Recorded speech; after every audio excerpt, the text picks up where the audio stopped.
Hello बच्चों, कैसे हो आप लोग। उम्मीद करता हूँ कि बहुत अच्छे होंगे।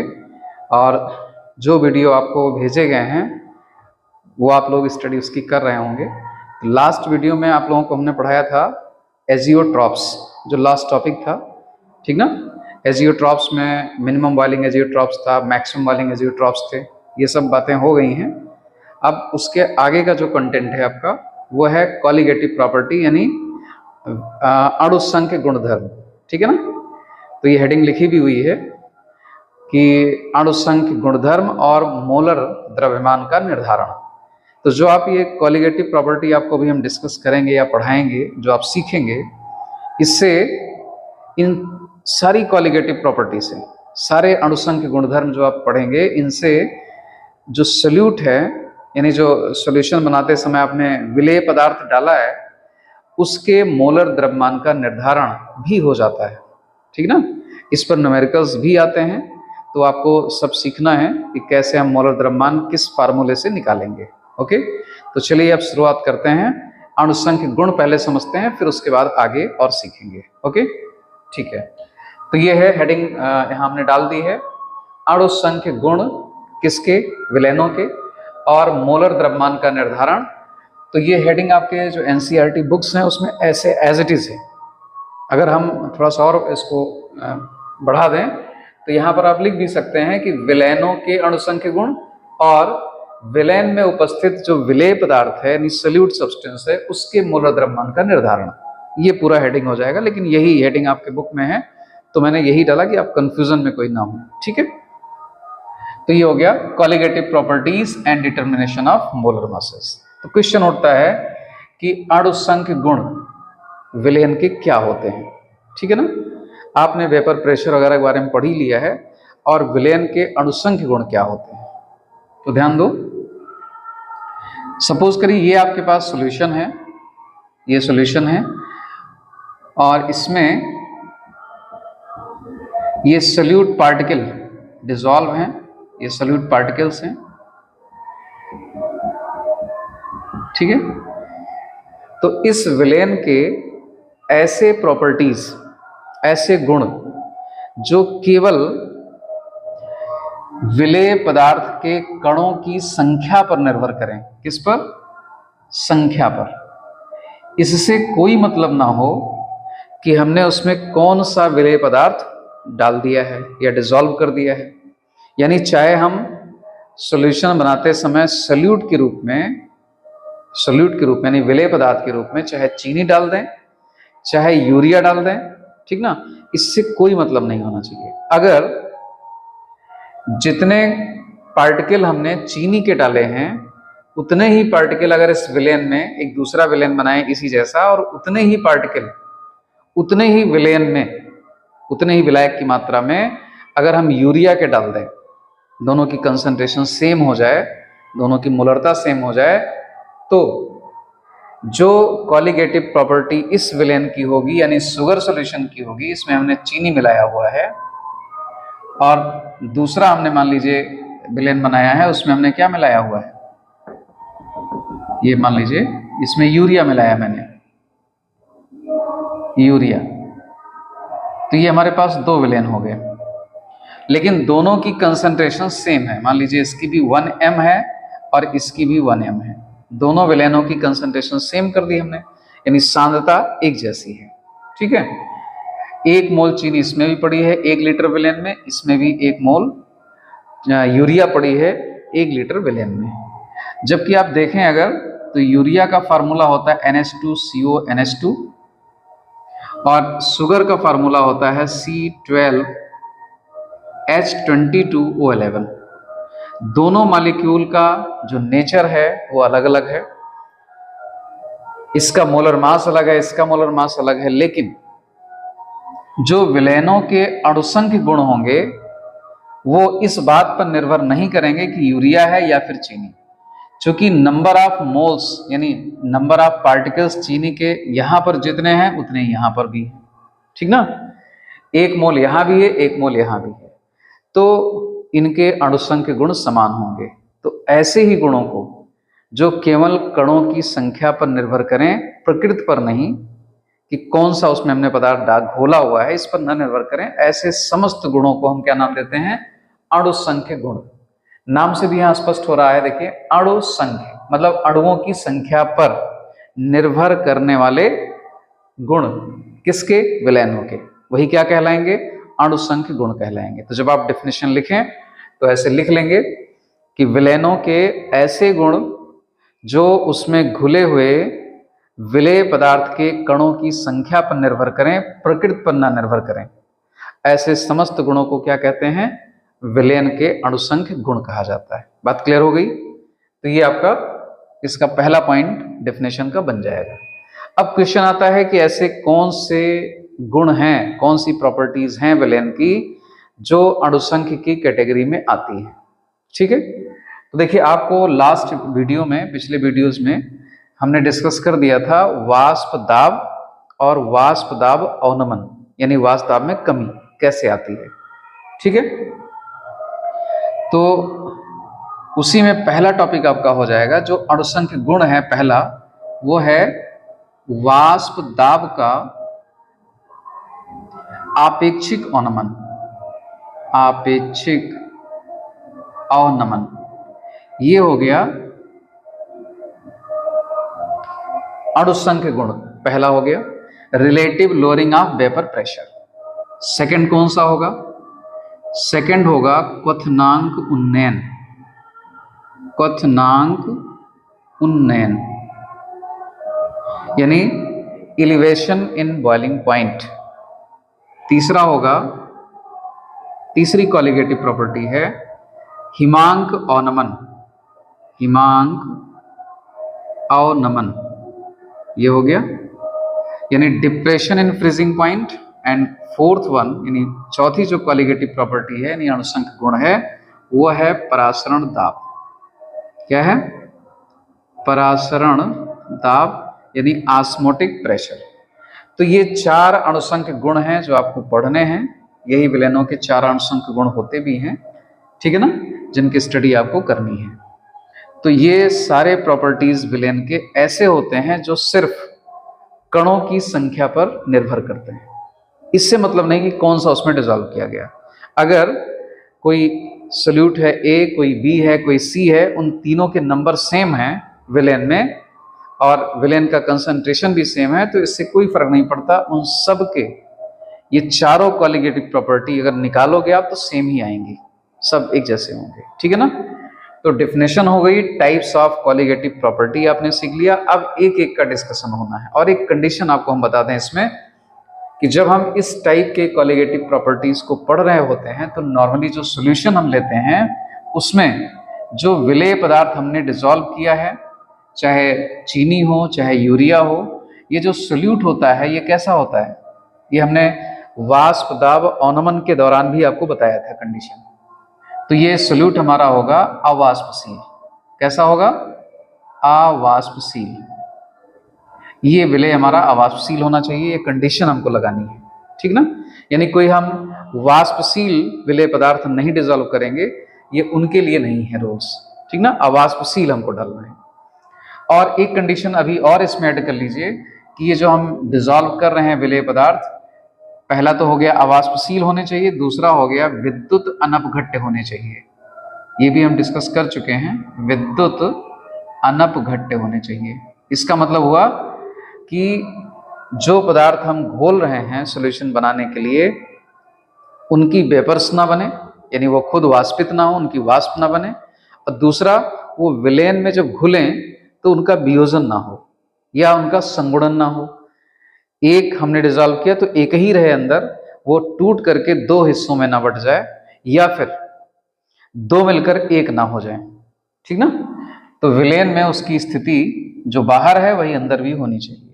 तो ये हमने पिछले वीडियो में थोड़ा सा क्लियर भी किया था इस बात को, तो वहां से आप सीख सकते हैं फिर से अगर कोई कंफ्यूजन है तो आपको। तो ये कंडीशन आप मान के चलिएगा कि जो हमने विलय पदार्थ घोला है वो अवाष्पशील है और विद्युत अनपघट्य है। ठीक है ना? तो अब चलिए एक एक करके हम पढ़ते हैं। वाष्प दाब का अपेक्षिक अवनमन क्या है, एक बार हम फिर से रिवाइज करा देंगे आपको। वाष्प दाब अवनमन क्या होता है, फिर अपेक्षिक अवनमन क्या होता है, ये दोनों बातें हो जाएंगी। तो नेक्स्ट आपका पहला कोलिगेटिव प्रॉपर्टी यानी पहला अणुसंख्य गुण वाष्प दाब का अपेक्षिक अनुमान, ये डिस्कस करते हैं। ठीक है, तो चलिए ये पहला आपका टॉपिक पढ़ते हैं। इसमें पहला टॉपिक कौन सा था अणुसंख्य गुण वाला? वाष्प दाब का अपेक्षिक अनुमान। वाष्प दाब का अपेक्षिक अनुमान, ये पहली कोलिगेटिव प्रॉपर्टी है। तो देखिए इसमें एक बार फिर हमने फिगर बना दिया है आपको समझाने के लिए कि वाष्प दाब अवनमन क्या होता है। तो ये हमारे पास है शुद्ध विलायक, मान लीजिए वाटर ही है। तो इसमें जो ये शुद्ध विलायक है, जो इसका वाष्प दाब होगा उसको हमने शुद्ध विलायक के वाष्प दाब को P0 से रिप्रेजेंट कर दिया। ठीक है ना। अब इसमें हमने क्या डाल दिया फिर? अवाष्पशील विद्युत अनवघट्य विलेय पदार्थ इसमें हमने डिसॉल्व कर दिया। इसके एग्जाम्पल के तौर पर आप क्या ले सकते हैं? चीनी ले सकते हैं, ठीक ना, और यूरिया भी ले सकते हैं आप, यूरिया हो गया, ग्लूकोज ले सकते हैं आप। इन तीनों में से कोई चीज इसमें डिसॉल्व करिए, ये सभी चीनी, यूरिया और ग्लूकोज, ये तीनों के तीनों क्या हैं? अवाष्पशील भी हैं और विद्युत अनवघट्य भी हैं। विद्युत अवघट्य पदार्थ भी आप घोल सकते हैं, ऐसा नहीं है, लेकिन उसका अलग केस होगा, वो आप आगे डिस्कस करेंगे। तो अभी फिलहाल यही, तो इनमें तीनों में से कोई भी आपने डिसॉल्व कर दिया है। तो डिसॉल्व करने के बाद जो हमको मिलेगा वो होगा विलयन, और इस विलयन का जो वाष्प दाब है, आंशिक वाष्प दाब, उसको हम दिखाएंगे PS से। ठीक ना। तो इसका आंशिक वाष्प दाब PS हो गया, इसको सॉल्यूशन बोलते हैं, एस्फाल्ट सॉल्यूशन। वास्तव में आप देखें अगर इस विलयन में, तो जो विलेय पदार्थ है वो तो अवाष्पशील है, उसके कारण कोई वाष्प दाब जनरेट नहीं होगा। लेकिन यहां पर जो वाष्प दाब आएगा वो सिर्फ सॉल्वेंट का आएगा। ठीक ना। तो इस सॉल्यूशन का जो आंशिक वाष्प दाब है वो किसके इक्वल होगा? सॉल्वेंट के आंशिक वाष्प दाब के। तो PS से, चाहे आप सॉल्यूशन समझ लीजिए, चाहे आप सॉल्वेंट समझ लीजिए, विलायक समझ लीजिए, कोई फर्क नहीं पड़ता, दोनों इक्वल ही हैं यहाँ पर। ठीक है ना। क्योंकि एक घटक इसका कैसा हो गया है? अवाष्पशील है, उसकी कोई वेपर्स नहीं बनेगी, कोई वाष्प दाब जनरेट नहीं होगा, उत्पन्न नहीं होगा। ठीक है। तो अगर हम ये पूरा डिस्कस कर भी चुके हैं कि जब हम शुद्ध विलायक में ये डिसॉल्व कर देते हैं, विलयन बनता है, तो जो उसका वाष्प दाब आता है यानी PS, ये हमेशा PS जो होगा वो हमेशा कम होगा किससे? P0 से, यानी शुद्ध विलायक के वाष्प दाब से हमेशा कम होगा। जबकि आप ध्यान दो, विलायक वही है, जो यहाँ विलायक था वही यहाँ विलयन में मौजूद है, लेकिन अब इसमें क्या चीज आ चुका है? इसमें विलेय पदार्थ भी आ चुका है, और विलेय पदार्थ के आने से विलेय पदार्थ के जो अणु हैं वो किसको आकर्षित करेंगे? विलायक के अणुओं को। इसलिए वाष्प दाब में कमी आती है, ये डिस्कस कर चुके हैं हम, पहले समझा चुके हैं, पिछला वीडियो आप देख लीजिएगा, उसमें है। तो फिलहाल हम सीधे यहाँ पहुंचते हैं कि विलयन का वाष्प दाब कम होगा शुद्ध विलायक के वाष्प दाब से। ठीक ना। तो अगर शुद्ध विलायक के वाष्प दाब में से इसको हमने माइनस कर दिया तो हमको क्या मिल गया? P0 minus PS। इसी को बोला जाएगा वाष्प दाब अवनमन, यानी lowering of vapour pressure. Relative नहीं, केवल लोअरिंग ऑफ वेपर प्रेशर। ठीक ना। तो अगर आपको डेफिनेशन लिखनी हो तब भी बताया हुआ है। अब हम अगले टॉपिक पर आते हैं कि आखिर वाष्प दाब का अपेक्षिक अवनमन क्या है। अगर हम P0 माइनस PS, ये पोर्शन आपका क्या है? ये है वाष्प दाब का अवनमन। अगर वाष्प दाब के अवनमन को हम शुद्ध विलायक के वाष्प दाब से डिवाइड कर दें, ठीक ना, तो क्या मिल जाएगा हमको? तो ये पूरा फैक्टर, ये पूरा जो फैक्टर है, इसको क्या बोला जाएगा? वाष्प दाब का अपेक्षिक अवनमन नाम दिया जाएगा। अगर आप हेडिंग लिखें और डिफाइन करना चाहें तो कैसे डिफाइन करेंगे कि वाष्प दाब अवनमन तथा शुद्ध विलायक के वाष्प दाब के अनुपात को, ये रेशियो ही तो है, ये वाष्प दाब अवनमन हो गया और ये शुद्ध विलायक का वाष्प दाब हो गया, दोनों अनुपात में ही रेशियो है। तो इसी से आप डिफाइन कर सकते हैं, जैसे मैं बोल रहा हूं ऐसे आप लिख सकते हैं कि वाष्प दाब अवनमन और शुद्ध विलायक के वाष्प दाब के अनुपात को वाष्प दाब का अपेक्षिक अवनमन कहते हैं। तो इस वाष्प दाब के अपेक्षिक अवनमन के संदर्भ में भी एक राउल्ट नियम है। तो उन्होंने क्या बोला था? राउल्ट ने कहा, इसके संदर्भ में आपको लिखने को आएगा और अमूमन यही लिखते भी हैं, तो उन्होंने ये बोला था कि अगर किसी विलयन में, यानी किसी विलयन में नहीं बल्कि कह दीजिए विलायक में, किसी विलायक में अगर कोई अवाष्पशील विद्युत अनवघट्य पदार्थ घोल दिया जाए तो उस विलयन के वाष्प दाब का अपेक्षिक अवनमन, अब लाइन ध्यान सुनिएगा, वाष्प दाब का अपेक्षिक अवनमन विलेय के मोल प्रभाज के बराबर होता है। ठीक ना?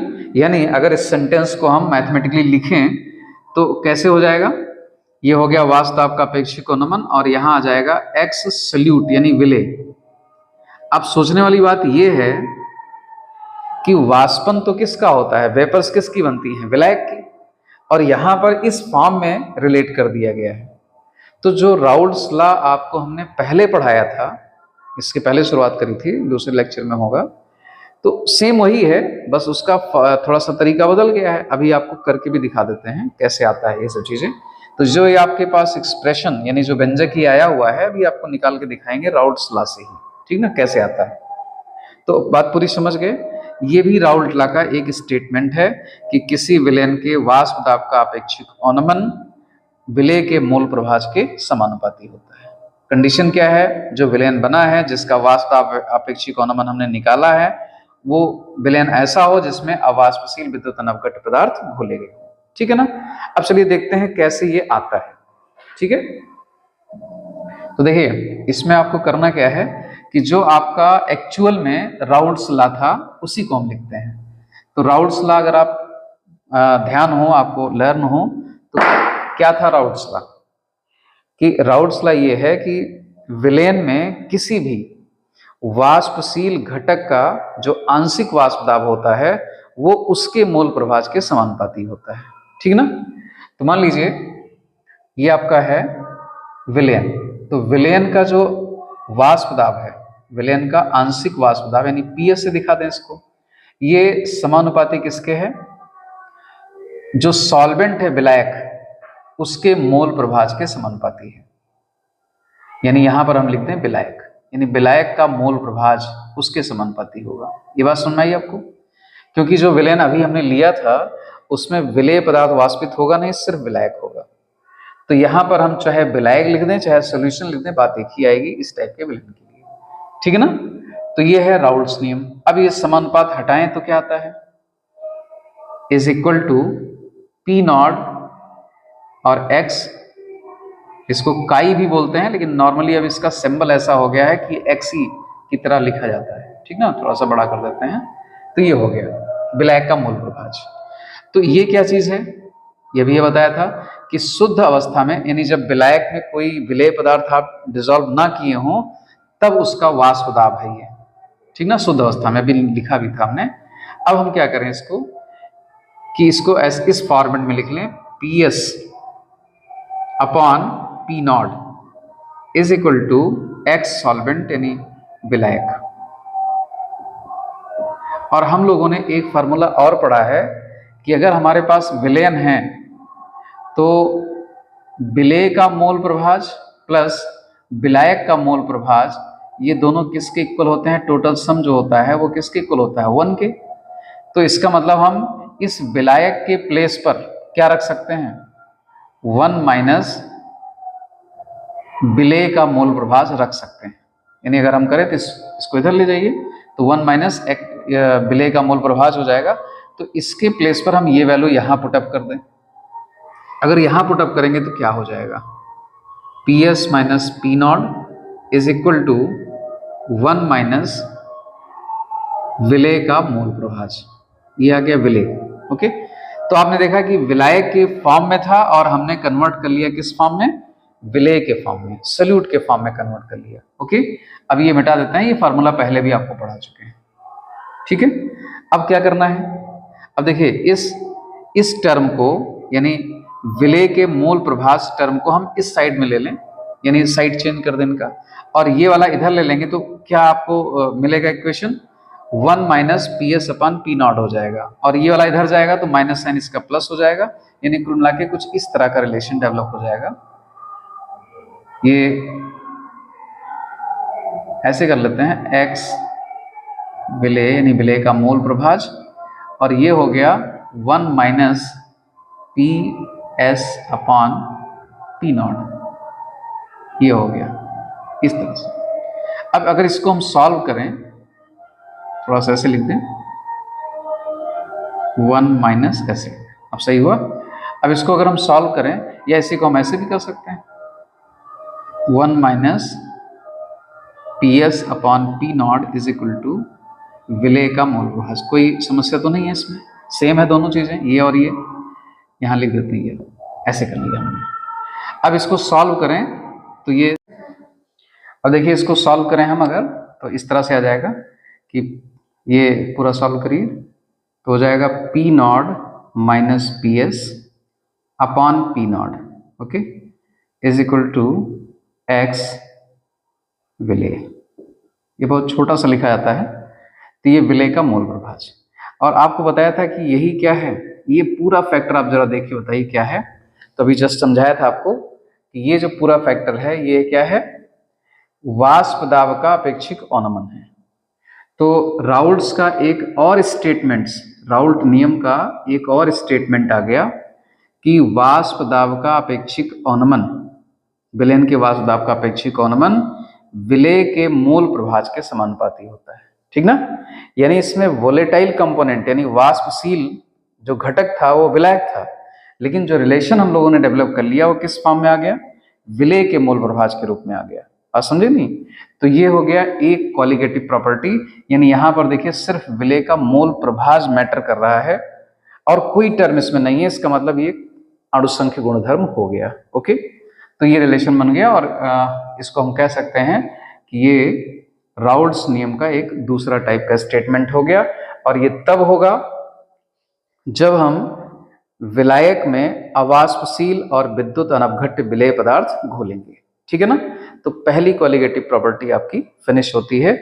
तो मेरे ख्याल से बात समझ में आ गई है। अब इसको अगर हम आगे और बढ़ा दें कि कैसे इस कॉलिगेटिव प्रॉपर्टी से यानी इस अणुसंख्य गुणधर्म से हम मोलर मास कैसे निकालेंगे, यानी मोलर द्रव्यमान कैसे गणना करेंगे, ठीक है ना। तो चलिए आगे बढ़ाते हैं इसको। देखिए ये हो गया P not minus P S upon P not is equal to, अब यहां पर विलेय का मोल प्रभाज कैसे निकालेंगे, तो इसका फार्मूला थोड़ा सा और एक्सपेंड करिए, विस्तार दीजिए उसको। तो विलेय का मोल प्रभाज का सूत्र क्या होता है कि विलेय के मोल, मान लेते हैं विलेय का स्मॉल n मोल है, प्लस विलेय के मोल और विलायक के मोल, विलायक के मोल को हम कैपिटल N से दिखा देते हैं। तो ये फार्मूला आ गया। और इसी को मोल को भी हम थोड़ा सा और आगे बढ़ा लें तो मोल कैसे निकालते हैं, मोल निकालने का तरीका क्या है, मास अपॉन मोलर मास, यानी द्रव्यमान बटे मोलर द्रव्यमान। तो यहां पर हम n इज इक्वल टू यानी मोल इज इक्वल टू, मोल के प्लेस पर हम रख सकते हैं small w upon small m upon small w upon small m plus capital W upon capital M, इस तरह बना दीजिए। तो ये टर्म किसको रिप्रेजेंट कर रहे हैं, ये हो गया विलेय का द्रव्यमान बटे विलेय का मोलर द्रव्यमान। तो यही चीज मोल होता है, इसके प्लेस पर हमने इसको रख दिया, यहां भी वही चीज आ जाएगा। और ये विलायक का मोल है, तो मोल का तो फार्मूला एक ही है, द्रव्यमान बटे मोलर द्रव्यमान। तो जब विलायक का लेंगे तो सिंबल थोड़ा चेंज कर दिया, ये विलायक का द्रव्यमान हो गया, ये उसका मोलर द्रव्यमान हो गया, ठीक ना। तो यहां से आप देख रहे हैं कि हम इस रिलेशन को, इस संबंध को किस रूप में ले आए हैं, वाष्प दाब का अपेक्षिक अवनमन अब आपका जो है किसके फॉर्म में, मतलब मोलर द्रव्यमान के टर्म में आ चुका है, यानी इस एक्सप्रेशन में मोलर द्रव्यमान आ चुका है व्यंजक में, ठीक है ना। अब मान लीजिए एक कंडीशन हम राइज करते हैं कि यदि विलयन बहुत तनु है, बहुत तन का मतलब विलायक के कंपैरिजन में विलेय की मात्रा बहुत कम है, तो इसका मतलब क्या हुआ कि जो विलेय के मोल होंगे, विलेय के मोलों की जो संख्या होगी वो विलायक के मोलों की संख्या की तुलना में बहुत कम होगी। यानी यदि ऐसा हो जाए कि विलेय के मोल बहुत बहुत कम हो, किससे, n से, इससे, तो क्या होगा, तो n प्लस n यानी जो नीचे वाला टर्म है इसको हम मान सकते हैं लगभग किसके बराबर, n के बराबर, इसके इक्वल मान लिया, ठीक ना। कि ये चूंकि बहुत कम है और इसमें जब हम इसको जोड़ेंगे तो चूंकि बहुत कम है इसको हमने नेग्लेक्ट कर दिया और जोड़ने के बाद ऑलमोस्ट, जैसे मान लीजिए ये 0.01 हो और n की वैल्यू 1 हो, तो टोटल जोड़ेंगे तो आएगा कितना 1.01, यानी इसको हम अप्रोक्सीमेट 1 ही मान लें, यानी इसी के इक्वल। तो कुछ ऐसा इसका सामान्यीकरण किया गया है, जनरलाइजेशन, कि अगर विलयन बहुत तन है तो हम इस टर्म में से इसको नेग्लेक्ट कर सकते हैं, इन पदों में से पूरा हम विलय के मोल को नेग्लेक्ट कर दें, तब हमारा फार्मूला क्या बन जाएगा, तब बन जाएगा P naught minus P S upon P naught is equal to N upon M, ये तो बनेगा। अब ये टर्म खत्म हो गया और तब हम इसको ऐसे भी लिख सकते हैं small w upon small m into, upon में जाएगा, इसको उलट करके मल्टीप्लाई कर दें, into m upon capital W। ये विलायक का मोलर द्रव्यमान हो गया, ये विलायक का द्रव्यमान हो गया, ये विलेय पदार्थ का मोलर द्रव्यमान हो गया। और अब हम इस फार्मूले से इसकी गणना कर सकते हैं, ठीक ना। तो इसको और इसको इक्वल करके आप विलेय पदार्थ का मोलर द्रव्यमान निकाल सकते हैं। तो यही हमारा जो उद्देश्य था इसका, कि अणुसंख्य गुण से हम मोलर द्रव्यमान का निर्धारण कैसे करेंगे। तो जब आपको डाटा गिवन होगा, सारी चीजें आप पुटअप करेंगे इसमें, तो आपको मोलर द्रव्यमान मिल जाएगा, ठीक है ना। तो इस फार्मूले को जो भी आपको हमने बताया, उसको और साफ साफ अगर करें तो बीच का टर्म हम हटा करके, यानी मोल्स वाला टर्म हटा करके हम ऐसे भी लिख सकते हैं P naught minus P S upon P naught is equal to small w upon small m into m। तो अगर आपको मोल्स दिया है तो इसको मोल्स के इक्विवेलेंट कर दीजिए, और अगर आपको मास और मोलर मास के टर्म्स में वैल्यूज गिवन है या मास दिया है, मोलर मास पता करना है, तो आप इस टर्म को सीधे यूज कर सकते हैं और लगा सकते हैं, ठीक ना। तो वो थोड़ा सा एक साथ 3 टर्म आ गए थे, मैंने इनको शॉर्ट में कर दिया 2 टर्म के फॉर्म में, तो इससे आप मोलर मास फाइंड आउट कर सकते हैं। ओके, तो अब अगला टॉपिक आपका आता है क्वथनांक उन्नयन। इसको हम मिटा देते हैं, इरेज कर देते हैं। ये टॉपिक आपका वाष्प दाब का अपेक्षिक अवनमन समाप्त हुआ और प्रूव भी हो गया कि number of moles per depend करता है, मोल फ्रैक्शन पर। तो इसका मतलब अणुसंख्य गुण है, ठीक है। चलिए यहां भी आ जाइए, क्वथनांक उन्नयन, ये दूसरी क्वालिटेटिव प्रॉपर्टी आपको सीखनी है, क्वथनांक उन्नयन क्या होता है। तो सबसे पहले अगर आपको अच्छे से पता ना हो, रियलाइज ना हो, तो पहले तो हम क्वथनांक की मीनिंग समझ लेते हैं। और उन्नयन का मतलब होता है कि किसी भी सॉल्यूशन का या द्रव का क्वथनांक बढ़ जाना, ठीक है ना, उसको बढ़ जाना का मतलब उन्नयन होता है। तो पहले क्वथनांक को आप समझेंगे डेफिनेशन इन टर्म्स ऑफ किसके, यानी वाष्प दाब के पदों में हमको समझना है। हमको ये नहीं कहना है कि क्वथनांक क्या है जिस पर कोई द्रव खोलने लगता है, ठीक है ना, ऐसे नहीं बोलना है। आपको वाष्प दाब से रिलेट करना है इसको। जैसे अभी हमने बताया था ना कि चैप्टर शुरुआत में कि वाष्प दाब इसका जो है की फैक्टर है पूरे चैप्टर का, यानी चारों क्वालिटेटिव प्रॉपर्टी जो है वो वाष्प दाब से ही रिलेटेड है। तो उस टर्म में आपको समझना है। तो पहले समझाते हैं वाष्प दाब के टर्म्स में क्वथनांक की परिभाषा। तो जैसे मान लीजिए ये कोई द्रव है आपने लिया हुआ है, ये लिक्विड है, ठीक है, ये हो गया। अब इसको आप हीट करना शुरू कर रहे हैं, ये हीट करना शुरू किया। अच्छा, यहां पर जो इसका प्रेशर है, नॉर्मली क्वथनांक के निर्धारण के लिए, किसी भी द्रव के क्वथनांक का जब निर्धारण किया जाता है तो नॉर्मली प्रेशर को थोड़ा सा स्टैंडर्डाइज कर दिया गया है, उसी के अगेंस्ट हम लोग निर्धारण करेंगे, उसी के सापेक्ष। तो ये जो निर्धारण है, पहले 1 एटमॉस्फेयर प्रेशर था, अब इसको 1 बार भी आप कंसीडर कर सकते हैं। दोनों में बहुत थोड़ा सा डिफरेंस है। 1 एटीएम स्लाइटली मतलब थोड़ा सा ज्यादा है 1 बार से, यानी 1 बार इक्वल टू हो जाएगा 1.013 बार के आसपास होता है। 1 एटीएम इक्वल टू 1.013 बार, थोड़ा ज्यादा है। तो अभी हम नॉर्मली 1 एटीएम ही कर लेते हैं। एक वायुमंडलीय दाब, एटीएम का मतलब होता है एटमॉस्फेरिक प्रेशर, यानी एक वायुमंडलीय दाब। यहां पर नहीं है, इधर लिखते हैं, यहां शायद ना दिखाई दे आपको, ये पूरा मिटा देते हैं, यहां से करते हैं। जैसे मान लीजिए ये हमारे पास कोई लिक्विड है, ठीक है। अब इसको जब हम हीट करना शुरू करेंगे, ये गर्म करना शुरू कर रहे हैं, तो इसमें से वेपर्स बनेंगी। वो वेपर्स कुछ प्रेशर जनरेट करेंगी, वो वेपर प्रेशर लगाएंगे अपना कुछ। और जो एटमॉस्फेयर में गैसेस हैं वो भी इस पर प्रेशर लगा रही हैं। कितना? मान लेते हैं 1 एटमॉस्फेयर प्रेशर लगा रही है, 1 वायुमंडलीय दाब लगा रही है इस द्रव पर। द्रव की सतह पर जो गैस का दबाव है वो 1 वायुमंडलीय दाब है। लेकिन जैसे ही आप इसको गर्म करेंगे तो यहाँ से जो वेपर्स बनेंगे वो भी तो प्रेशर क्रिएट करेंगे। ये वेपर्स बन रही हैं, ये भी प्रेशर लगाएंगे। तो जब इन वेपर्स का जो प्रेशर है वो वायुमंडलीय दाब के यानी 1 एटमॉस्फेरिक के इक्वल हो जाएगा। यानी जितना वायुमंडलीय दाब है उतना ही आपका क्या हो जाए, ये इस द्रव की वाष्प का भी दाब उतना ही हो जाए। तो ऐसी स्थिति में आप क्या देखेंगे, ये पूरा द्रव खोलने लगेगा। यानी वाष्पन की क्रिया अब केवल सतह से ना होकर के पूरे द्रव से होने लगेगी। तो इसी निश्चित ताप को, जिस ताप पर इतनी वेपर्स बन गई कि इनका वाष्प दाब 1 वायुमंडलीय दाब के बराबर हो गया, उसी निश्चित ताप को हम क्या कहेंगे, उस द्रव का क्वथनांक कहते हैं। परिभाषा फिर से सुन लीजिए कि किसी द्रव का क्वथनांक वह निश्चित ताप होता है जिस ताप पर उस द्रव का वाष्प दाब 1 वायुमंडलीय दाब के बराबर हो जाता है। तो यहाँ 1 वायुमंडलीय दाब ये स्टैंडर्ड कंडीशन है, इसी के सापेक्ष सभी का निर्धारण किया गया है, ठीक ना। और जो खोलने का तापक्रम होता है, यानी जो बॉयल करने का तापक्रम होता है, अगर हम इस एटमॉस्फेरिक प्रेशर को चेंज कर सकें तो इसका मीनिंग निकल रहा है कि हम इस बॉयल करने का जो टेम्परेचर है यानी बॉइलिंग पॉइंट है, जो हमारा स्टैंडर्ड नहीं है, खोलने का उसको बोलते हैं, तो बॉइलिंग जो है वो कम और ज्यादा टेम्परेचर पर भी हो सकती है। हम उसके लिक्विड के चारों तरफ का जो एटमॉस्फेरिक प्रेशर है, वायुमंडलीय दाब है, उसको कम कर दें। तो कम करने नहीं मतलब जैसे कि हम मान लीजिए ऊंचाई पर जाते हैं तो अपने आप वाष्प दाब वायुमंडलीय दबाव कम हो जाता है।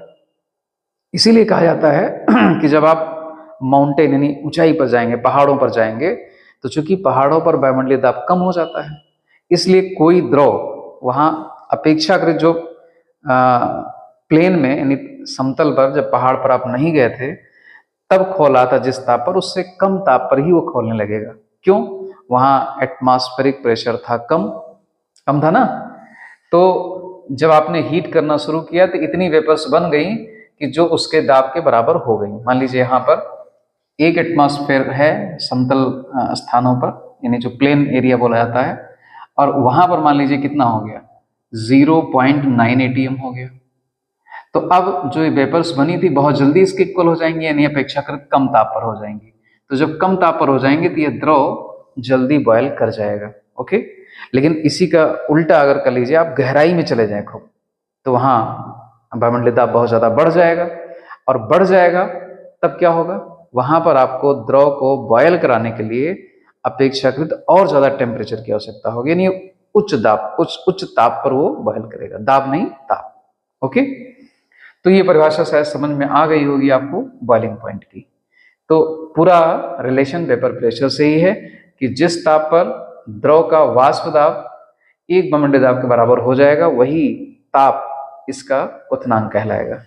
अब इस क्वथनांक में वृद्धि कैसे होगी, तो अब आप अच्छे से समझ पाएंगे चूंकि आपने वेपर प्रेशर का कॉन्सेप्ट समझ लिया है। चलिए आते हैं कैसे क्वथनांक उन्नयन होगा। ये मान लीजिए हमारे पास शुद्ध विलायक है, और ये शुद्ध विलायक है, और ये सपोज कर लो वाटर ही है, तो 100 डिग्री सेल्सियस ताप पर ये क्या हो रहा है, 100 डिग्री सेल्सियस ताप जब इसको हम देते हैं, गर्म करते हैं तो क्या होता है, इसमें से इतनी वेपर्स बनती हैं वाटर में से कि इस वेपर का जो बनने वाली वेपर्स है उनका वाष्प दाब 1 वायुमंडलीय दाब के बराबर हो जाता है और पूरा पानी खोलने लगता है। तभी हम लोग बोलते हैं इसका क्वथनांक कितना है, 100 डिग्री सेल्सियस है। ओके, अब इस इस विलायक में यानी वाटर में हमने क्या कर दिया, चीनी मिला दी। हमने कहा था कि जो विलेय पदार्थ आप घोलेंगे उसकी क्या कंडीशन होनी चाहिए, उसकी कंडीशन होनी चाहिए कि वो अवाष्पशील हो और विद्युत अनवघट्य हो। तो वही चीज मैंने घोल दिया इसमें, अब हमको विलयन मिल गया। तो आपको इसको कई बार हम बता चुके हैं कि जैसे ही आप विलेय पदार्थ इसमें घोल देंगे, अब जो विलयन बना इसका वाष्प दाब कम हो जाएगा। वाष्प दाब क्या हो जाएगा, कम हो जाएगा। और एटमॉस्फेरिक प्रेशर तो अभी भी उतना ही है, 1 एटीएम। तो इसका मतलब हुआ कि इस दाब के बराबर इसकी वाष्प का दाब उत्पन्न करने के लिए आपको यहां पर ज्यादा टेम्परेचर देने की जरूरत पड़ेगी, यानी 100 पे काम नहीं चलेगा। क्यों? क्योंकि अब इसका वाष्प दाब कम हो चुका है, और जब उसका वाष्प दाब कम हो गया, कम क्यों हुआ? क्योंकि आपने चीनी डाल दी। तो जब चीनी डाल दी तो जिसमें से वाष्पित होने वाले पदार्थ हैं उनके चीनी के अणु वाटर मॉलिक्यूल्स को अपनी ओर आकर्षित कर लेंगे और वाष्पन से रोक देंगे, इसलिए वाष्प दाब कम हो जाएगा। ये सब बातें डिस्कस कर चुके हैं पहले भी अच्छे से, तो बस सीधे डायरेक्ट पॉइंट पर आइए कि जब हम किसी भी शुद्ध विलायक में कोई अवाष्पशील विद्युत अनवघट्ट डालेंगे तो ये फैक्ट आप नोट कर लीजिए कि उसका वाष्प दाब कम हो जाएगा। ओके, अब जब कम हो जाएगा तो इसका वाष्प दाब चूंकि कम हो गया, तो अब ज्यादा वाष्प दाब यानी इसके बराबर वाष्प दाब उत्पन्न करने के लिए आपको टेम्परेचर बढ़ाना पड़ जाएगा। तो 100 से ज्यादा आपको गर्म करना पड़ेगा, यानी आपने मान लीजिए इसको गर्म किया 101.05 डिग्री सेल्सियस, तो 100 से ज्यादा है ना, तो इसका मतलब इस विलयन का जो क्वथनांक था वो ज्यादा हो गया, क्वथनांक बढ़ गया इसका, ठीक है ना। अब क्वथनांक बढ़ गया तो जो वृद्धि हुई उसी को हम नाम क्या देंगे? क्वथनांक उन्नयन। निकालने का तरीका मैथमेटिकली ये है कि क्वथनांक उन्नयन डेल्टा टीवी से रिप्रेजेंट करेंगे, इसको प्रदर्शित करेंगे, तो डेल्टा टीवी बराबर क्या हो जाएगा? ये टीएस विलयन का क्वथनांक और टी नॉट शुद्ध विलायक का क्वथनांक, यानी शुद्ध विलायक के क्वथनांक में से विलयन के क्वथनांक में से शुद्ध विलायक का क्वथनांक घटा देंगे तो आपको कितना उन्नयन हुआ है, अर्थात कितना क्वथनांक में वृद्धि हुई है विलयन के, वो आपको पता चल जाएगी, ठीक है ना। तो ये हो गया क्वथनांक उन्नयन की मतलब फार्मूले टाइप में भी हो गया है। तो आप समझ गए कि कैसे आप डिफाइन करेंगे, यानी आपको इतना समझाया तो ये सारी चीजें आपको लिखने की जरूरत नहीं है, ये तो सबको समझा दिया केवल। यानी आप जब नोट्स अपना बनाए तो क्वथनांक उन्नयन हेडिंग डाला आपने, सीधे आप डेफिनेशन लिख लें कि जब किसी शुद्ध विलायक में कोई अवाष्पशील विद्युत अनवघट्ट पदार्थ घोलते हैं और विलयन बनाते हैं तो प्राप्त विलयन का वाष्प दाब कम होता है, जिसके कारण उसका क्वथनांक बढ़ जाता है। क्वथनांक में होने वाली इसी वृद्धि को क्या कहते हैं? क्वथनांक उन्नयन कहते हैं, ठीक है ना। बात समझ में आ गई? अगर शुद्ध विलायक का क्वथनांक टी नॉट हो और विलयन का टीएस हो और क्वथनांक उन्नयन को डेल्टा टीवी से रिप्रेजेंट करें तो डेल्टा टीवी इक्वल टू क्या हो जाएगा? TS minus T naught. ये फार्मूला आपको मेंटेन रखना, याद रखना है, ठीक है ना। तो इस तरह का नोट आपका कंप्लीट हो गया। अब क्या लिखेंगे इसके आगे? जब इतना आप लिख लें तो यहाँ फिर एक लाइन आप जोड़ दीजिएगा कि इसके लिए थोड़ा सा एक्सपेरिमेंट हुआ और एक्सपेरिमेंट से ये कंक्लूजन निकला, जो प्रयोग हुए उसके आधार पर यह निष्कर्ष निकाला गया कि जो क्वथनांक उन्नयन है वो किसके डायरेक्टली प्रोपोर्शनल है? विलयन की मोलरता के, ठीक ना। अर्थात मोलरता, रा नहीं रहेगा, मोलरता हमने बोल दिया, गलत है ये, मोललता, मोललता के समानुपाती होता, मोलरता के नहीं, ठीक है ना। तो जैसे जैसे विलयन की मोललता आप बढ़ाते जाओगे वैसे वैसे क्वथनांक उन्नयन भी ज्यादा हो जाएगा, यानी जो डिफरेंस है वो बढ़ता जाएगा। ओके, तो आप यहाँ एक लाइन लिख देंगे, तब आगे कंटिन्यू करेंगे कि प्रयोगों द्वारा यह निर्धारित किया गया कि विलयन का जो क्वथनांक उन्नयन है वो विलयन की मोललता के समानुपाती होता है। तब ये सेंटेंस आप पूरा लिख देंगे, ये वाला सेंटेंस लिखने के बाद ये फार्मूला लिख देंगे। अब समानुपात अगर हम हटा दें तो क्या आ जाएगा? Delta TB equal to KB into मोललता। तो ये केबी क्या है, या अभी थोड़ा सा इसको और एक्सपेंड कर लेते हैं। मोललता का फार्मूला आपको पहले भी हम पढ़ा चुके हैं, तो इसका मतलब मोललता के स्थान पर आप उसका फार्मूला रख दीजिए। तो मोललता के स्थान पर फार्मूला रखेंगे तो क्या होता है मोललता का? कि विलेय पदार्थ का द्रव्यमान बटे विलेय का मोलर द्रव्यमान गुणे 1000, और ये आपका ग्राम में होगा। अगर केजी में हो तो आप इसको 1000 हटा दीजिएगा, तो ये हो गया विलायक का द्रव्यमान, इस कैपिटल डब्ल्यू। तो ये पूरा फार्मूला आ गया, और इस फार्मूले में आप देख रहे हैं कि ये विलेय पदार्थ का मोलर द्रव्यमान आ चुका है।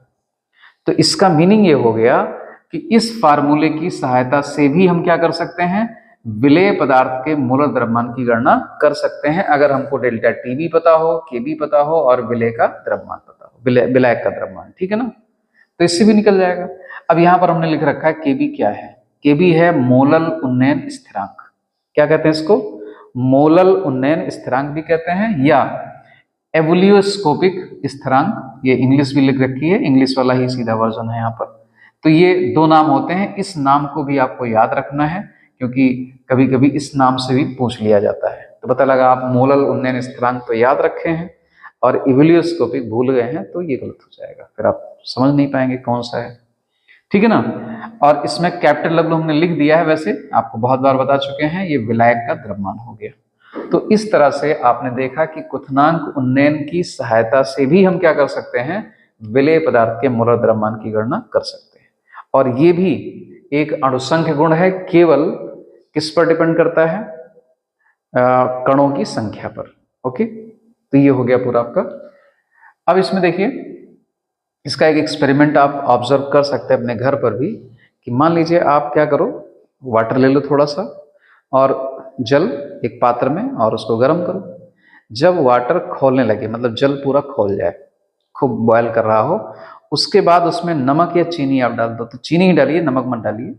चीनी अगर डालेंगे तो आप देखेंगे जो जल का खौलना है वो रुक जाएगा थोड़ी देर के लिए। तब बताओ क्यों रुका?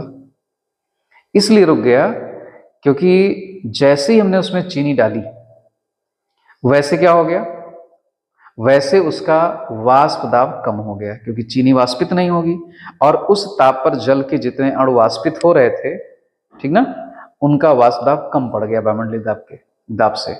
इसलिए चीनी जैसे ही आप डालेंगे खौलना बंद हो गया। क्योंकि पहले क्या था, चीनी डालने से पहले की स्थिति क्या थी, उससे पहले की स्थिति थी कि पानी जो गर्म हो रहा था 100 डिग्री सेल्सियस पर, जो खोल रहा था, उसमें इतनी वेपर्स बन रही थी, इतनी वाष्प बन रही थी कि उसका दबाव एक वायुमंडलीय दाब के बराबर था, ठीक ना, तब वो खोल रहा था। लेकिन जैसे चीनी डाली, उसका वाष्प दाब कम हुआ, वाष्प दाब कम हुआ तो उसका खोलना रुक गया। अब थोड़ा देर और हीट होगा, वो टेम्परेचर बढ़ेगा, तब जाके फिर चीनी पानी का जो विलयन बना है वो खोलना फिर शुरू कर देगा। और अगर आपके पास थर्मामीटर हो तो नाप लीजिएगा, थोड़ा सा ज्यादा ही है, ठीक है ना। तो ये घर पे ऑब्जर्वेशन आप कर सकते हैं, बहुत इजी ऑब्जर्वेशन है। और इसी ऑब्जर्वेशन से डिफरेंस निकाला गया कि पहले कितना था, अब कितना क्वथनांक हो गया, अंतर आ गया। अंतर ये चीज होता है डेल्टा टीवी। और केवी जो होता है, ये मोलर स्थिरांक, ये आपको फिलहाल गिवन होगा सवाल में, अगर कोई न्यूमेरिकल आता है तो। ये मुख्यतः किस पर निर्भर करेगा, ये निर्भर करेगा विलायक की प्रकृति पर, कि हम विलायक कौन सा ले रहे हैं, पानी ले रहे हैं कि बेंजीन ले रहे हैं।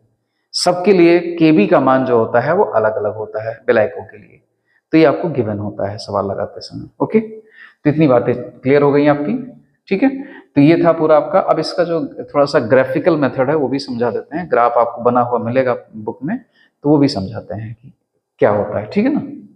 तो ये बच्चों देखो, ये एक वक्र हमने खींचा है, किसके बीच है ये, वेपर प्रेशर और टेम्परेचर के, जो सोल्यूशन का और सॉल्वेंट का दोनों का है।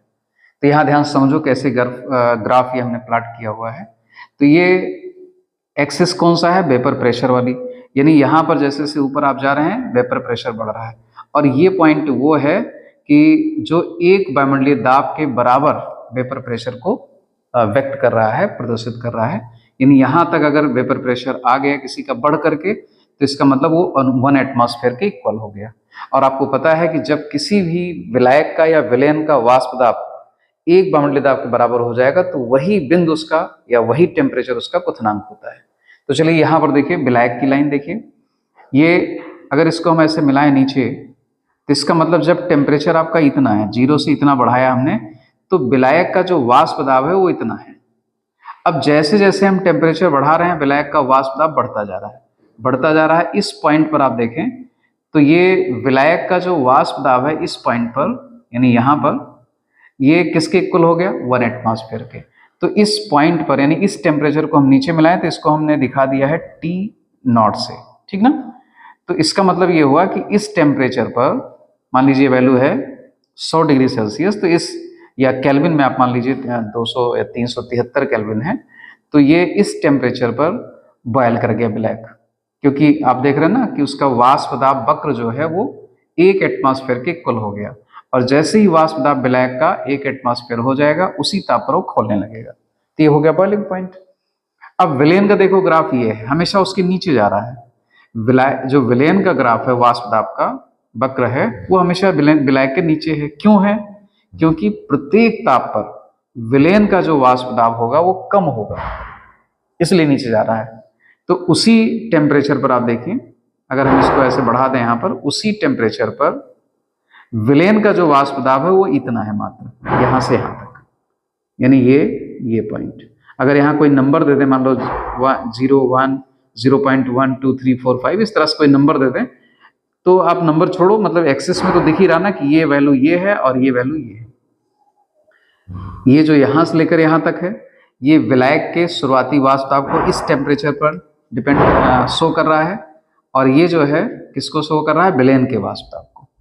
अब जैसे जैसे टेम्परेचर बढ़ाया गया, विलेन का भी वाष्प दाब बढ़ना शुरू हो गया, और बढ़ करके वो इस टेम्परेचर पर, यहाँ पर देखें, यहाँ पर इंटरसेक्ट कर रहा है। इसका मतलब जो विलेन का वाष्प दाब है वो 1 एटमॉस्फेयर के इक्वल अब हुआ जाके किस टेम्परेचर पर, इस टेम्परेचर पर, जो कि शुद्ध विलायक के टेम्परेचर यानी बॉइलिंग पॉइंट से ज्यादा है।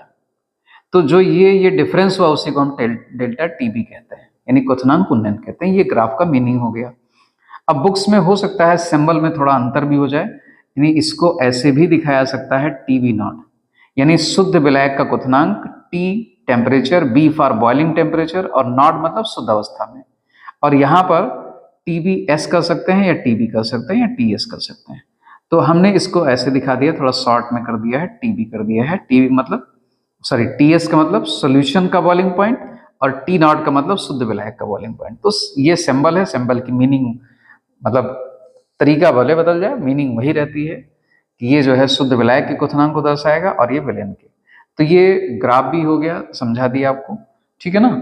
अगर ग्राफ प्लॉट करने को है तो इस तरह से आप प्लॉट कर सकते हैं। हमेशा ध्यान रखना है कि विलायक के वाष्प दाब वक्र को ऊपर रखना है और विलेन के नीचे रखना है, ठीक है ना।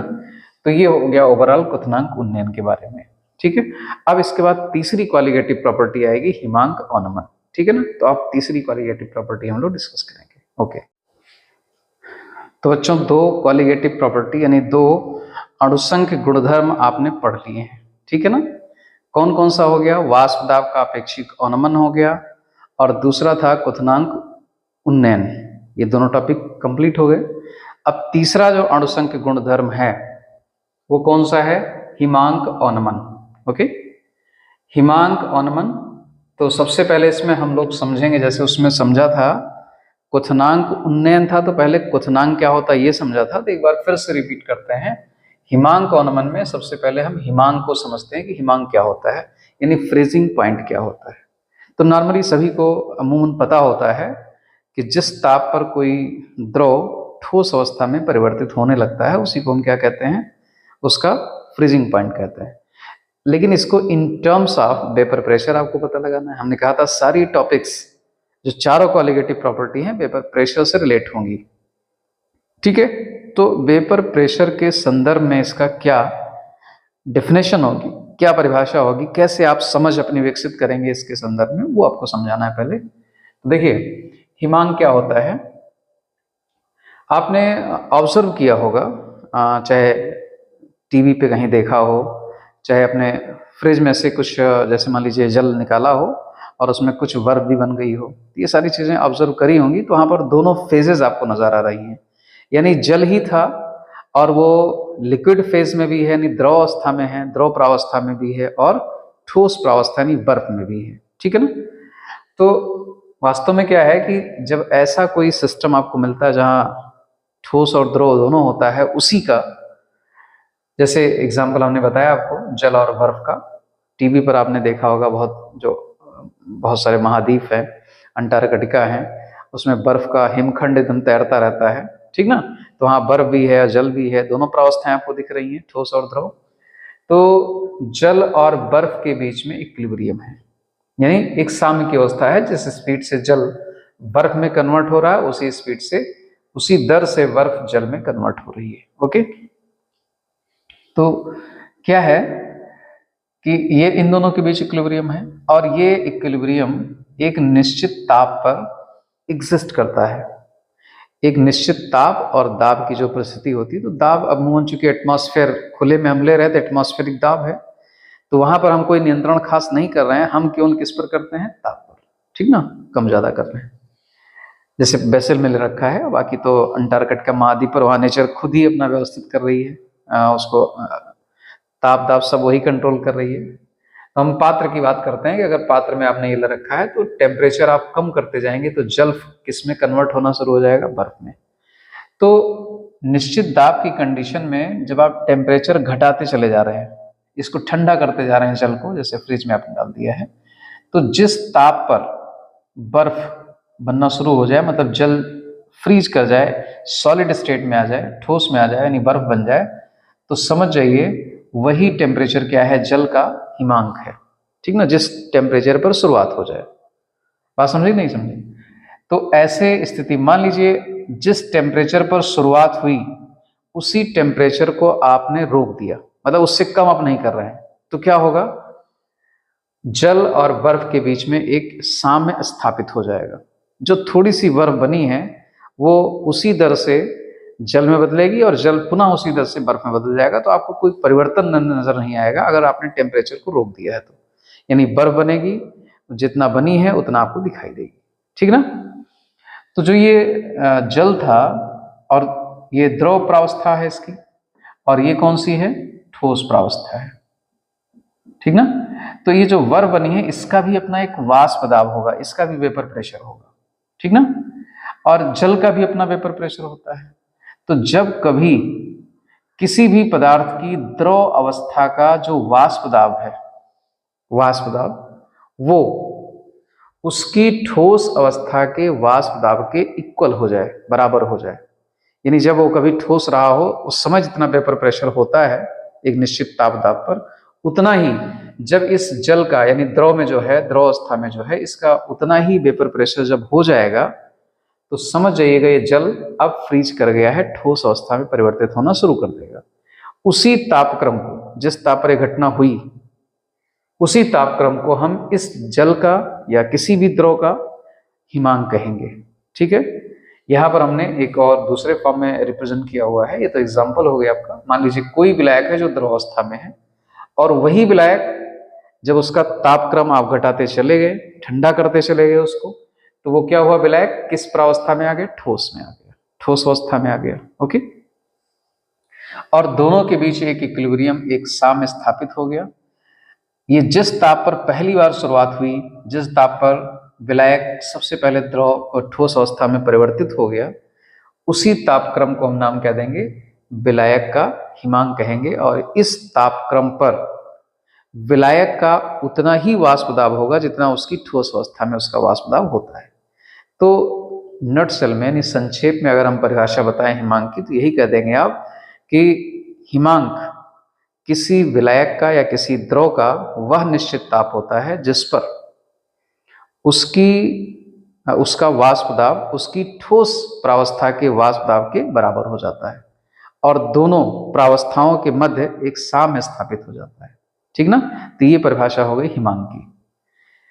तो वाष्प दाब से हम क्यों जोड़ते हैं, क्योंकि वाष्प दाब कम ज्यादा होता है जब किसी शुद्ध विलायक में आप कोई अवाष्पशील पदार्थ घोलते हैं। ठीक है। तो यहाँ कमी होता है, इसीलिए इसको जोड़ना जरूरी है। चलिए अब अपने टॉपिक पर आते हैं। ये तो हो गया हिमांक की परिभाषा। अब आपके पास ये शुद्ध विलायक है, मान लीजिए पानी ही है, और इसमें जब आपने यूरिया डाल दिया, यानी जब ये शुद्ध विलायक था, जब आपने यूरिया नहीं डाला था, तो इसका वाष्प दाब ज्यादा था। ठीक ना। मान लीजिए एक कमरे में आपने दोनों पात्र को ले रखा है, उस कमरे का जो भी ताप होगा उस ताप पर इस विलायक का, शुद्ध विलायक का वाष्प दाब अधिक है। लेकिन जैसे ही आपने इसमें यूरिया डाल दिया, तो यूरिया एक अवाष्पशील विद्युत अपघट्य पदार्थ है, इसमें घुलेगा तो बहुत बार बता चुके हैं, कॉलिगेटिव प्रॉपर्टी जो पढ़ाई दोनों उसमें बताया, इसके पहले टॉपिक अलग से समझा चुके हैं, उस वीडियो को भी आप देख सकते हैं अगर समझ में ना आ रहा हो तो यहाँ थोड़ा सा शॉर्ट करते हैं कि यहाँ फिर से वही घटना होगी कि जब इसमें हम यूरिया मिला दिए तो विलयन हमको मिल गया। अब इस विलयन का वाष्प दाब कम हो जाएगा, किसकी तुलना में, इस शुद्ध विलायक की तुलना में वाष्प दाब कम हो जाएगा। कम क्यों हो जाएगा, इसके लिए आप हमारा वीडियो देख सकते हैं, वो सब पूरा वहां डिटेल में समझाया हुआ है। ठीक है। तो जैसे ही इसका वाष्प दाब कम होगा, इसका मतलब क्या हुआ कि इस विलयन को अब अपेक्षाकृत कम ताप पर ही हम लोग क्या कर सकते हैं, फ्रीज कर सकते हैं, जमा सकते हैं। ठीक ना। यानी कम ताप पर ही इसका वाष्प दाब इसकी ठोस अप्रावस्था के वाष्प दाब के बराबर हो जाएगा। कहने का सीधा सा अर्थ ये हुआ कि जब वाष्प दाब में कमी आएगी तो हिमांक घट जाएगा, हिमांक कम हो जाएगा, हिमांक में कमी आ जाएगी, लेकिन क्वथनांक में वृद्धि हो जाएगी। ये दोनों बातें अपने माइंड में रखिएगा, ठीक है। तो मान लीजिए इस विलयन का हिमांक TF है और शुद्ध विलायक का जो हिमांक है वो T0F है। तो जो कमी आई उसको हम कैसे निकालेंगे अब की बार? हिमांक अवनमन कहा जाएगा जो कमी आएगी, और डेल्टा TF से रिप्रेजेंट करेंगे, प्रदर्शित करेंगे, और ये हो जाएगा T0F माइनस TF। वहां हमने उन्नयन में क्या किया था? जो विलयन का क्वथनांक था उसमें से शुद्ध विलायक के क्वथनांक को माइनस किया था। यहां आप चाहो तो B भी लिख सकते हो और यहां पर भी B लिख सकते हो, ऐसे भी रिप्रेजेंट कर सकते हैं, हमने ऐसे भी कर दिया, एज फार सोल्यूशन कर दिया था। और चूंकि टॉपिक पढ़ा रहे तो हमने यहाँ B नहीं लिखा बॉइलिंग के लिए, तो ऐसा कर सकते हैं। तो विलयन के क्वथनांक में से शुद्ध विलायक के क्वथनांक को मैंने माइनस किया था उन्नयन के दौरान, लेकिन अवनमन में आपको उल्टा करना है। शुद्ध विलायक का जो हिमांक है उसमें से विलयन के हिमांक को आप माइनस कर देंगे तो आपको क्या मिल जाएगा? हिमांक अवनमन मिल जाएगा, ठीक है ना। तो ये पूरी बात हो गई। अगर आपको हिमांक अवनमन की परिभाषा लिखनी हो, चूंकि नोट्स बनाएंगे तो लिखना तो पड़ेगा ही, तो हिमांक की डेफिनेशन लिखिए और फिर आप ये पूरा फिगर बना करके और नीचे स्टेटमेंट लिख दीजिएगा कि जब किसी शुद्ध विलायक में कोई अवाष्पशील विद्युत अनपघट्य पदार्थ हम घोलते हैं तो उसके वाष्प दाब में कमी आती है और इसलिए उसके हिमांक में भी कमी आ जाती है, हिमांक उसका कम हो जाता है जो हमको विलयन प्राप्त हुआ है। किसकी तुलना में? शुद्ध विलायक की तुलना में। तो विलयन के हिमांक में होने वाली इसी कमी को हिमांक अवनमन कहते हैं। यदि शुद्ध विलायक का हिमांक T0F है और विलयन का TF है तो हिमांक अवनमन इस तरह से प्रदर्शित किया जा सकता है। नीचे आप ये लिख दीजिएगा कि delta TF equal to T0F minus TF। Okay, इस तरह से हो जाएगा। अब फिर से नया स्टेटमेंट एक और दीजिएगा एक्सपेरिमेंटल वाला, कि प्रयोगों द्वारा यह निर्धारित किया गया, जैसे उसमें बताया था सेम सेंटेंस एकदम, दोनों डिटो हैं, समझिए। तो नोट्स बनाइएगा, अच्छा लगेगा आपको, एक जैसा नोट्स है। तो फिर से वही सेंटेंस आप नोट करेंगे कि प्रयोगों द्वारा यह निर्धारित किया गया कि तन विलयनों का हिमांक अवनमन विलयन की मोललता के समानुपाती होता है। तो वास्तव में यहाँ एक हमने वर्ड यूज किया है तन विलयन, हो सकता है उसमें भूल गए हूँ, वो भी तन विलयन ही होगा क्वथनांक उन्नयन के लिए ही। ये पूरा कॉलिगेटिव प्रॉपर्टी मेनली जो आपका रिलेशन डेवलप हो रहा है उस सब डाइल्यूट सॉल्यूशन के लिए ही है, यानी तन विलयनों के लिए है। तो अगर कहीं मुझसे भूल हो जाए तो आप उसको समझ जाइएगा कि वो तन विलयन के लिए ही है पूरा रिलेशन जो डेवलप हो रहा है, ठीक है ना। कंसंट्रेट सॉल्यूशन पूरी तरह से फॉलो नहीं करेंगे, उसमें जो मॉलिक्यूल्स का इंटरेक्शन एक दूसरे से जो अन्योन्य क्रिया होती है वो कुछ अलग टाइप की हो जाती है, कुछ ज्यादा हो जाती है, तो उसको प्रिडिक्ट करना थोड़ा सा मुश्किल होता है। तो यहाँ जो आपके सिलेबस का है पार्ट वो तन विलयनों के लिए है, ठीक है ना। तो यहाँ इसीलिए मैंने इसको बता दिया कायदे से आपको कि तन विलयन को थोड़ा सा हाईलाइट कर लीजिएगा कि तन विलयनों के लिए हिमांक अवनमन विलयन की मोललता के समानुपाती होता है। तो जब समानुपात हटाएंगे तो यहाँ पर एक कांस्टेंट आ जाएगा KF। तो रिलेशन आपका बन गया delta TF equal to KF into मोललता। अब फिर से बात वही है, मोललता का फार्मूला आप जानते हैं, तो यहाँ मोललता का फार्मूला लगा दिया हमने। ये सब अभी जस्ट पीछे वाले टॉपिक में हमने करा भी था। तो यहाँ फार्मूला बन गया delta TF equal to KF into ये मोललता का फार्मूला। KF को हम क्या कहते हैं? हिमांक अवनमन स्थिरांक या मोलल अवनमन स्थिरांक या क्रायोस्कोपिक स्थिरांक, ये तीनों नाम इसके याद रखना है आपको। खास करके इसमें ये दो जरूर आपको पता होना चाहिए, ठीक है ना। तो ये रिलेशन हो गया और इसकी भी हेल्प से देखिए यहाँ पर स्मॉल m है, ये है विलेय पदार्थ का यानी अवाष्पशील विद्युत अनपघट्य पदार्थ का मोलर द्रव्यमान। तो इसकी सहायता से भी हम क्या कर सकते हैं? मोलर द्रव्यमान निकाल सकते हैं। बात समझ गए? मोलर द्रव्यमान का निर्धारण कर सकते हैं, ठीक ना, हिमांक अवनमन की सहायता से। तो चूंकि ये मोललता के समानुपाती था इसलिए ये भी एक अणुसंख्य गुणधर्म है। ओके, तो ये पूरा बात हो गया। और दोनों क्वथनांक उन्नयन और हिमांक अवनमन के फार्मूले में यानी सूत्र में ये जो व्यंजक हमको मिलता है बहुत समानता है। यहां पर आप डेल्टा टी भी कर दीजिए, यहां के भी कर दीजिए, as it is, formula same है सबका, ठीक है ना। तो ये पूरी बात समझ में आ गई होगी आपको। अब आगे बढ़ते हैं, तो इसमें दो टर्म और आ रहे हैं, इनको जरा डिफाइन करना आपको समझाते हैं, परिभाषित करना। एक जो क्वथनांक उन्नयन में हम लोगों ने पढ़ा था केवी, और एक केएफ।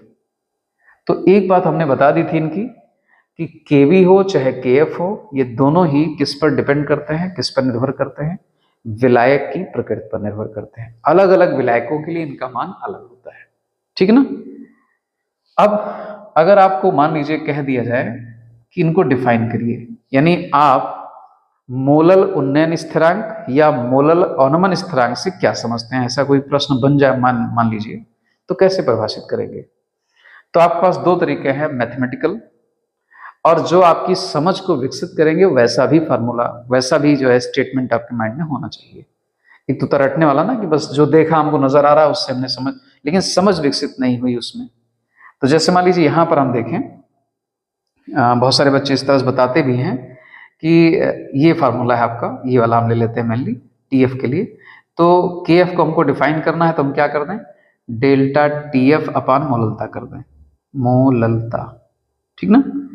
तो फट से उनका बन गया, खास करके मैथमेटिक्स वाले बना लेते हैं उस ग्रुप के छात्र, कि हिमांक अवनमन, हिमांक अवनमन और विलयन की मोललता के अनुपात को हम क्या कहते हैं, केएफ कहते हैं, मतलब मोलल अवनमन स्थिरांक कहते हैं। बन गई परिभाषा, ठीक ना। लेकिन अभी पूरे पिक्चर क्लियर नहीं हुआ, पूरी बात क्लियर नहीं हुई, जिससे कि एक मानसिक चित्रण हो जाए, यानी दिमाग में आ जाए कि हाँ ऐसे ऐसे करेंगे तो जो कुछ होगा वो मोलल उन्नयन, मोलल अवनमन स्थिरांक होगा। ऐसा कुछ अभी पिक्चर क्रिएट नहीं होती इस फार्मूले, इस डिफिनेशन से, फार्मूले से नहीं, डिफिनेशन से, ठीक है ना। तो देखिए हम इसको और डेवलप करते हैं इस तरह से, केवी को या केएफ को कैसे डिफाइन करते हैं। तो चूंकि यहाँ हमने केएफ लिख रखा है तो पहले उसी को कर लेते हैं, बिल्कुल इसी जैसा ये भी हो जाएगा। तो पहले केएफ को कर लेते हैं, चलिए। केएफ ये है mainly delta T F is equal to KF into मोललता, मोललता। अब मान लीजिए जो आपने तन विलयन यूज किया है उसकी मोललता 1 हो, कितनी हो, यानी 1 मोलल सॉल्यूशन हो। तो मोललता यानी जो विलयन आपने लिया है, यानी यहाँ पर जो विलयन बना है, सपोज करिए उसकी मोललता कितनी है, 1 है, तो यहाँ पर 1 हो जाए। जब यहाँ पर 1 हो जाएगा तो केएफ इंटू 1 केएफ ही आएगा, ये खत्म। यानी केएफ किसके इक्विवेलेंट हो गया, किसके तुल्य हो गया, किसके बराबर हो गया, डेल्टा टीएफ के, यानी मोलल सॉरी हिमांक अवनमन के इक्वल हो गया, ठीक ना। अब क्वेश्चन ये है कि मोललता 1 कब होगी, यही शुरुआत करनी रहेगी आपको। मोललता 1 कब होगी, ये 1 तब होगी जब हम 1 किलोग्राम विलायक लें। ये देखिए कितना विलायक ले लिया हमने, 1 किलोग्राम, और इसमें अवाष्पशील विद्युत अनवघट्य, जो इसमें हम विलय करते हैं, घोलते हैं विलय पदार्थ, उसका हम 1 मोल मात्रा घोल दें इसमें, तो जो विलयन हमको प्राप्त होगा उसकी मोललता 1 होगी, ठीक ना। और तब जो विलयन प्राप्त होगा उसकी मोललता 1 होगी, और इसका जो हिमांक आएगा और शुद्ध विलय का जो हिमांक होगा उसमें जो अंतर आएगा वही केएफ होगा, वही केएफ होगा, क्योंकि वही क्या है, डेल्टा टीएफ है, और उस ऐसी स्थिति में डेल्टा टीएफ केएफ के इक्वल है, तो यही केएफ हो जाएगा, ठीक है ना।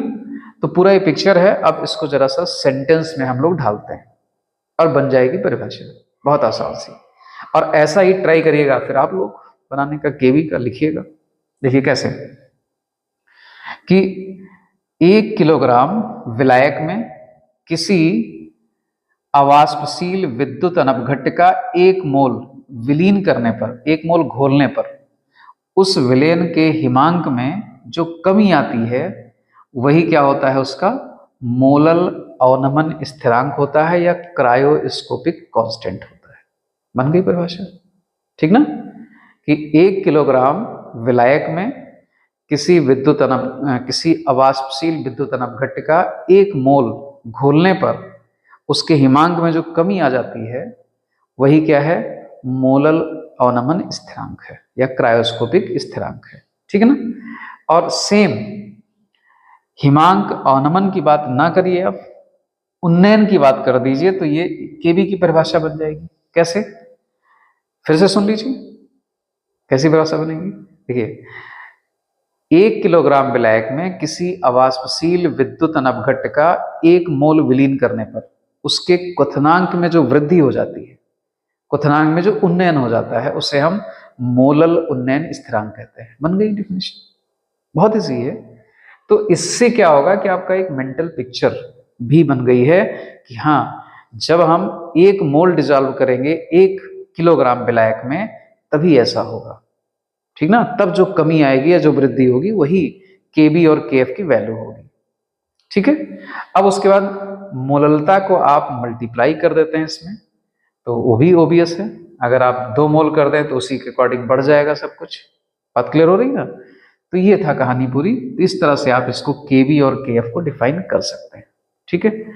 और इसका भी ग्राफ हम लोग प्लॉट कर लेते हैं, जैसे कि अभी क्वथनांक उन्नयन वाले के लिए हमने किया था, तो ऐसे इसका भी ग्राफ प्लॉट करते हैं। तो क्या आएगा ग्राफ, देखिएगा।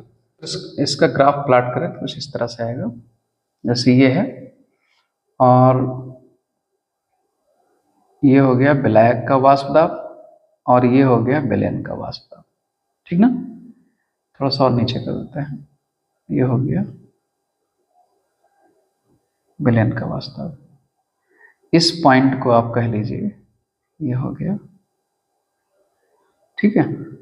और फिर इसको ऐसे बढ़ा देते हैं आगे,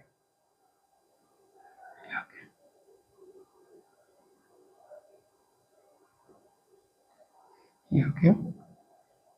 तो ये हो गया विलयन, ठीक है। और ये हो गया विलायक, जैसे उसमें था पहले विलायक। ये वेपर प्रेशर एक्सेस हो गई और ये टेम्परेचर एक्सेस हो गई, ठीक ना।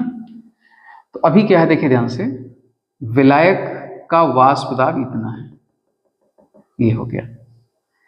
अब जब आपका विलायक एकदम बिल्कुल शुद्ध था, अकेले कुछ इसमें मिलाया नहीं गया था, तो ये शुद्ध विलायक बोला जाएगा। तो इसका वाष्प दाब कम हो रहा है। कैसे कम हो रहा है, जब हम टेम्परेचर को कम कर रहे हैं इस डायरेक्शन में। देखिए, जब यहां से यहां चलेंगे एक्सिस पर तो टेम्परेचर बढ़ता है, और जब रिवर्स आएंगे तो टेम्परेचर घटता है। तो टेम्परेचर पहले देखिए इतना था, अब टेम्परेचर इतना हो गया, मतलब हम पीछे आ रहे हैं, टेम्परेचर को कम कर रहे हैं। तो इस टेम्परेचर पर शुद्ध विलायक जो था वो फ्रीज होना शुरू हो जाता है, ठीक ना। तो ये टेम्परेचर पर फ्रीज होना शुरू हो गया, जमना शुरू हो गया। और ये जो ये लाइन दिखा रहे हैं, ये क्या है, यहां से लेकर यहां तक ये जमे हुए विलायक को रिप्रेजेंट करती है, यानी फ्रोजन सॉल्वेंट, ठीक ना, जमा हुआ विलायक। और ये विलयन है। अभी विलयन का तापक्रम इतना था, तो इसका वाष्प दाब, यहां से अगर लाइन आप ऐसे मिलाएं तो यहां आ जाएगा, वाष्प दाब इतना था। तो आप देख रहे हैं कि उसी टेम्परेचर पर अगर यहां हम कंपेयर कर लें, इस लाइन को कंपेयर करें, तो इस टेम्परेचर पर वाष्प दाब विलायक का इतना है, लेकिन विलयन का वाष्प दाब बहुत कम है, इतना है, मात्र इतना, ठीक है ना। कमी हो रही है। अब जैसे से टेम्परेचर और कम कर रहे हैं तो जाके यहाँ पर विलायक जो है, सॉरी विलयन जो है, वो यहाँ पर फ्रीज कर रहा है। यानी जो विलयन की द्रव प्रावस्था है और ठोस प्रावस्था है वो यहाँ पर अपीयर होगी, ठोस प्रावस्था, इस पॉइंट पर, इस टेम्परेचर पर। तो इसको हमने नाम दे दिया टीएफ, इस टेम्परेचर को, और इस टेम्परेचर को टी नॉड एफ कर दिया। ये शुद्ध विलायक का फ्रीजिंग पॉइंट है। तो आप देख रहे हैं कि विलयन का फ्रीजिंग पॉइंट कम हो गया, तो जो ये डिफरेंस आया यही क्या है, डेल्टा टीएफ है, यानी हिमांक का अवनमन है, ठीक है ना। तो ये ग्राफ हो गया। अगर ग्राफ से संबंधित क्वेश्चन आपसे पूछे जाएं तो ये ग्राफ आप प्लॉट कर सकते हैं। तो ये वेपर प्रेशर और टेम्परेचर का वक्र हो गया हिमांक अवनमन के लिए। ओके, तो बातें क्लियर हो गई अब। तो ये दोनों तीनों तीन कॉलिगेटिव प्रॉपर्टी ने 3 अणुसंख्य गुण आपने सीख लिए हैं, ठीक है ना। इनको अच्छे से समझिएगा, और अगर कोई समस्या हो तो कमेंट में जरूर लिखा करिए कि क्या उसमें दिक्कत आ रही है, क्या चीज़ नहीं समझ में आ रहा है, ठीक है। तो ये हो गया। अब इसमें एक चीज़ और रह गया है कि केवी और केएफ को अगर आपको निकालना हो तो किस फार्मूले से हमको कैलकुलेट करेंगे। ओके, तो इनका दोनों का फार्मूला एक जैसा ही ऑलमोस्ट होता है। तो उसमें यह है कि जो केवी आपको निकालना है या फिर केएफ, इनका निकालने का फार्मूला R × M × यहाँ पर हो जाएगा TB² upon 1000 into delta VAPH। ठीक ना, ये फार्मूला बन गया KB के लिए। अभी बताते हैं इसमें क्या क्या चीजें हैं। और KF के लिए बिल्कुल सेम ऐसे बनेगा, R into M into TF² upon 1000 into delta FUS, fusion बोलते हैं इसको, फ्यूजन एंथैल्पी, ये हो गया। और ये हो गया एंथैल्पी ऑफ वेपोराइजेशन, यानी वाष्पन की एंथैल्पी। और ये हो गया फ्यूजन का मतलब होता है वही जमना, तो हिमांक एंथैल्पी ऑफ फ्यूजन बोलेंगे इसको। ठीक ना, तो ये फार्मूला है। इन दोनों फार्मूले की हेल्प से आप KF और KB की वैल्यू भी फाइंड आउट कर सकते हैं। ओके, तो ये हो गया। इसमें क्या टर्म्स जो ये सब लिखे हैं क्या हैं, ये सब समझ लीजिए। R इसमें क्या होता है, गैस स्थिरांक होता है, जो गैस स्टेट में पढ़ते थे हम लोग पहले, अब तो चैप्टर रहा नहीं 11th में। ये गैस स्थिरांक R, इसकी वैल्यू MK सिस्टम में 8.314 होती है। ठीक ना, अगर MK सिस्टम में दिया है तो वही वैल्यू आपको यूज करनी है। अगर अगर आपका वॉल्यूम दिया है लीटर में और प्रेशर की वैल्यू है एटमॉस्फेयर में, तो इसकी अलग वैल्यू एक आती है 0.0821, ये वैल्यू पुटअप करनी होती है। तो दोनों जगहों पर R क्या है, गैस स्थिरांक है। M क्या है, M जो है ये विलायक का मोलर द्रव्यमान है, यानी विलायक का मोलर द्रव्यमान। ठीक ना, तो बुक्स में हो सकता है एक कैपिटल लेटर में भी दिखाया जाए, तो उससे कोई फर्क नहीं पड़ता सिंबल से, क्योंकि कैपिटल M से मोलरिटी को दिखाते हैं, तो ज़्यादातर मैं ये सिंबल यूज नहीं करता हूँ। तो मोलर द्रव्यमान के लिए स्मॉल m यूज कर लेते हैं। तो ये विलायक का मोलर द्रव्यमान हो गया। ये क्या चीज है, ये विलायक का बॉइलिंग पॉइंट यानी क्वथनांक है, तो क्वथनांक का स्क्वायर कर दिया गया है। और ये एंथैल्पी ऑफ वेपोराइजेशन यानी वाष्पन की एंथैल्पी। और ये गलन या जमने की एंथैल्पी आप कह सकते हैं, एंथैल्पी ऑफ फ्यूजन। ठीक है, तो यहाँ पर ये सब चीजें सेम है। ये भी विलायक का मोलर मास है यानी मोलर द्रव्यमान है। R गैस स्थिरांक है, 1000 हो गया। TF यानी हिमांक है, ये उस विलायक का हिमांक। और ये गलन की एंथैल्पी या जमने की एंथैल्पी आप कह सकते हैं। ठीक है ना, तो ये वैल्यू अगर आपको दी गई है तो आप KB और KF भी निकाल सकते हैं अलग तरीके से। ठीक है, तो अब जाके ये तीनों क्वालिटेटिव प्रॉपर्टी ने तीनों अणुसंघ गुण आपके फिनिश होते हैं। ठीक है ना, तो ध्यान रखिएगा ये तीनों अणुसंघ गुण का जो रिलेशन आया है, जो रिलेशन हमने डेवलप किया है, व्यंजक आपको लास्ट मिला जिसकी हेल्प से आप क्या निकाल रहे हैं, मोलर द्रव्यमान की गणना कर रहे हैं। तो ये सारे लॉज तन विलयनों के लिए ही ज्यादा सटीक बैठते हैं। ठीक है ना, तो कहीं कहीं किसी बुक्स में आपको हेडिंग मिल भी जाएगी कि तन विलयनों के अणुसंख्य गुण, वहां पर ऐसे हेडिंग ही दी गई है। ठीक है ना, तो इससे अवेयर रहिएगा। इस पर कोई मान लीजिए MCQs बनता है तो गलत ना होने पाए।